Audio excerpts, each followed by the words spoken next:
l'abstraction, le calcul c'est trop mental. Laissez tomber, on a... Ça suffit, vous me coupez la musique en entrant en classe. C'est incroyable tout de même, là, ce tatapoum. Allez hop, installez-vous, s'il vous plaît, mes enfants. C'est très spirituel, ça, encore, hein. Je parie que c'est vous, Lefebvre. Dès qu'il y en a un pour faire le mariole, là, on sait sur qui compter, hein. Bon, alors, mes enfants, ça va, Bachour? La life? Tranquillou, bilou? Comme d'hab? C'est parti, allez hop. Installez-vous, hein. Bon, alors, mes enfants. Bon, alors. Il est où, Moutard?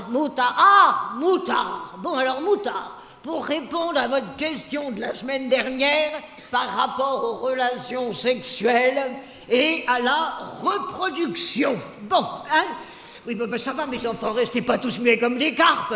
On est avant tout là pour vous apprendre une école de la vie. Une école de la vie, hein. Parce que voilà, SVT, science et vie de la Terre, mais surtout science et vie de la teub, hein. Mais oui, mes enfants, mais le parler jeune, c'est important, hein. Surtout quand on veut toucher un public qui se la touche, mais alors... allègrement, hein, voilà. Puis alors je sais parler à la jeunesse, parce que voilà, mes parents étaient communistes, hein. D'ailleurs, ne dit-on pas souvent « heureux qui communiste a fait un beau voyage » hein. Alors attention, hein, c'est pas parce que je pratique pas quotidiennement le coït international que je suis pas en mesure de vous raconter les bases. C'est quand même moi qui ai dépucelé Cohn-Bendit en 62 à la fête de la moule à Concarneau. Bon. Alors... Les choses à savoir importantes par rapport notamment au cycle menstruel. Ben, ça va, s'il y en a que ça dérange quand je m'assois comme ça, vous n'avez qu'à ouvrir les fenêtres. Hein. Bon, alors... déjà, mes enfants, qui parmi vous a déjà tenté de se reproduire? Levez la main. Ça fait pas BZF, hein, dis donc, hein. Va falloir me rattraper le retard, hein. Je vous rappelle quand même que vous êtes dans une classe de 6e, hein. Et alors attention, parce que quand on parle du retard, notamment en ce qui concerne le cycle menstruel que nous allons voir tout de suite, le retard peut avoir des conséquences absolument dramatiques dans la vie d'une jeune... Oui, Agathe, qu'est-ce qu'il y a, mon chaton? Pardon? Ah bon, ah oui. D'accord, mais vous avez combien de retard? 7 mois. Levez-vous, Agathe. Tout Jésus. Bon, alors, on va reprendre les bases. Alors, les bases. Le cycle menstruel, mes enfants, il commence le premier jour des règles. Les règles ou menstrues qui... Oui, Logiel, qu'est-ce qu'il y a, mon garçon? Mais ne marmonnez pas comme ça, il n'y a pas de question idiote, mes enfants. On est avant tout là pour vous apprendre une école de la vie. Une école de la vie. Que sont les règles? Excellente question de Logiel. Que sont les règles? Eh bien, mes enfants, les règles sont un écoulement vaginal, sanguignolant et pestilentiel qui intervient une fois par mois chez toute personne normalement constituée et qui va forcément nécessiter chez la jeune femme le port d'une garniture. Voilà. Hein? Laquelle Qui a des jambons au fromage? Me mentez pas, Lefebvre, sinon je vous décalote devant tout... Bon, vous m'avez comprise, voilà. Alors, le cycle menstruel, mes enfants, il est basé sur la durée d'un cycle lunaire, c'est-à-dire 28 jours, voilà. Et puis, au bout de 28 jours, qu'est-ce qui se passe, mes petits lapins? Eh bien, au bout de 28 jours, ça recommence.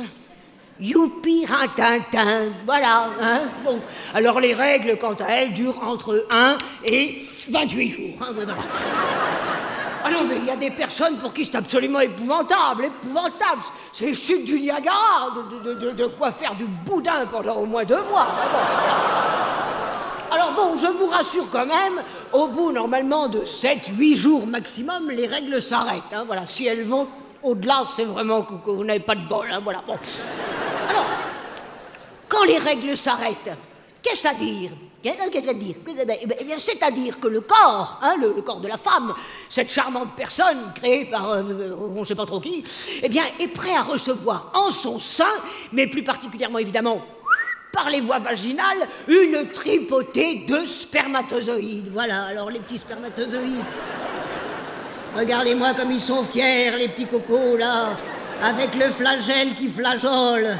Oh là là. Alors qu'est-ce qu'ils vont faire ces petits soldats là, hein? Ils vont pas à la bataille de Reichshoffen, hein? Ils remontent le courant comme les saumons pour aller faire quoi? Pour aller féconder l'ovule. Voilà, l'ovule qui est libéré et délivré de manière régulière par les ovaires qui se trouvent comme ceci, de part et d'autre de l'utérus, un petit peu comme des robinets sur une tête de veau, hein, voilà. Oh. Alors là, c'est fichu à peu près comme ça, hein, voilà, tac, tac, bon, hop, elle mange bien à la cantine, hein, voilà. Hein.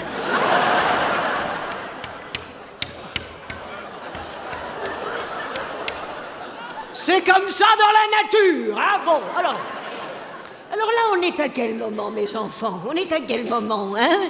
Eh ben, on est au moment de l'acte sexuel, voilà, hein, l'acte sexuel qui est vraiment un moment... plein de poésie, hein, voilà. Hein, bon. Cela dit, si l'on y réfléchit bien, c'est quand même grâce à l'acte sexuel que l'humanité a évolué, perduré, progressé, et que nous sommes tous, autant que nous sommes dans cette classe, représentatifs d'une forme de perfection de l'évolution humaine selon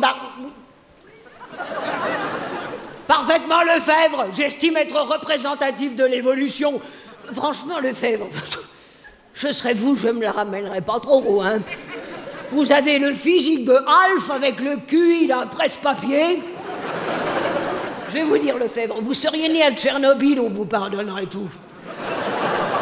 Mais alors là, à part une tradition séculaire de consanguinité familiale, je ne vois pas. Hein, donc, Oui, Zoé, qu'est-ce qu'il y a, mon cher? Oui, pardon, hein?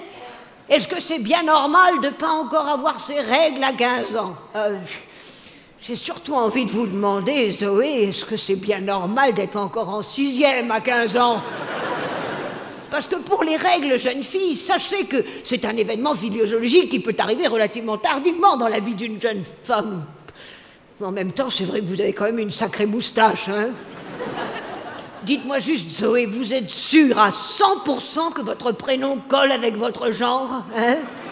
Oui, non, mais pas parce que... Si vous sentez comme une protubérance entre les jambes, ce ne sont peut-être pas les grandes lèvres, hein, donc voilà. Hein. Enfer et damnation, la prof de SVT a dit les grandes lèvres. Mes jeunes gens, on est au 21e siècle, c'est de l'anatomie, tout autant que le pénis ou les testicules. Mesdemoiselles, prenez vos parties génitales en main, ayez la lèvre joyeuse, le clitoris arrogant et la vulve haute.